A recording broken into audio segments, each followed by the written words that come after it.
Assalamu alaikum to everyone and hope you're doing very well. So I have a question for you. Have you ever tried to explain your story to someone who has already decided the version of your story? I mean, in any way you try to explain your story to him, he's not going to believe that. He's just going to stick with his own story. Now, why people do that, and is there any way we can stop that? First of all, you need to understand the psychological reasoning behind it. The first term we're going to introduce to it is selective perception. People notices or remembers stuff that are aligned with their belief, that are aligned with the emotions. So when I see a set of numbers like 1 to 10, I'm straight going for number 9 because it resonates with my emotion. I have some historical events with it as my student ID and many more things. So I'm going for number 9, I'm remembering number 9, I'm noticing number 9. Then comes confirmation bias. Once human mind believes something, it just looks for the proofs, the logics, the evidence that supports it, the belief. Then comes cognitive dissonance.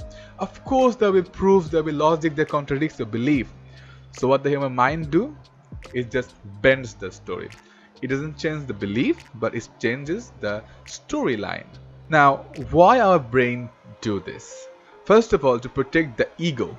No one likes to be wrong, so our brain just looks for the ways, the evidence, the proofs, any means to make ourselves feel comfortable, to make ourselves feel I am right. It gives us the identity. When we are categorizing ourselves in a belief, it gives us an identity. And lastly, our brain is working 24/7, 365. It needs rest, but it can't do that. So, in this kind of situation, when it finds something that resonates with the belief, when it finds some proof that aligns with the belief, it just straight goes for, okay, you're right, this is it, move on. So these are the mainly three reasons I think that our human brain assumes stories to make us feel comfortable. But this creates problems. It creates misunderstanding in relationships, it creates media biases, and of course the workplace gossips. In any kind of workplace, you are not showing your whole life, you are just giving them a fracture of your life, and they're just assuming stories around you. Now, is there any way we can stop it? It has to be stopped by everyone. So when I'm telling my story to you, I cannot influence you directly to stop your assumption. It needs to be done by you.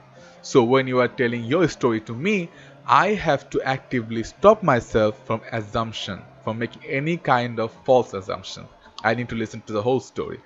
So the first point is we have to become active listener. Rather than falling into conclusion, we need to listen. You need to have at least 2 or 3 angles to one situation. Someone is arguing, 2 people is arguing, and you are the third person, you are an audience. So now you are judging from your side, but you need to jump in the shoes of the first person, in the second person, you need to understand the whole situation, and then you take a decision. And lastly, learn to pause. Before making a story, learn to pause. Understand the whole situation, then you make a story. But learn to pause. Now, why I am making this video? I am making this video for the teenagers like you and me. You have to understand you are not alone. You are not alone in the night, in the 12 p.m. or 12 a.m. or 3 a.m. thinking about that nobody heard you. Sometimes we think that problem is with us. But you have to understand that it's not every time with you. Most of the time it's not you. People are not listening to the whole story. They're making the false assumption because our human brain works like that. If this video makes you realize that your feelings are valid, if it makes anyone, even a single person, to realize that their feeling is valid, that's worth it. That's it for today. Stay happy, spread happiness. Signing out for now.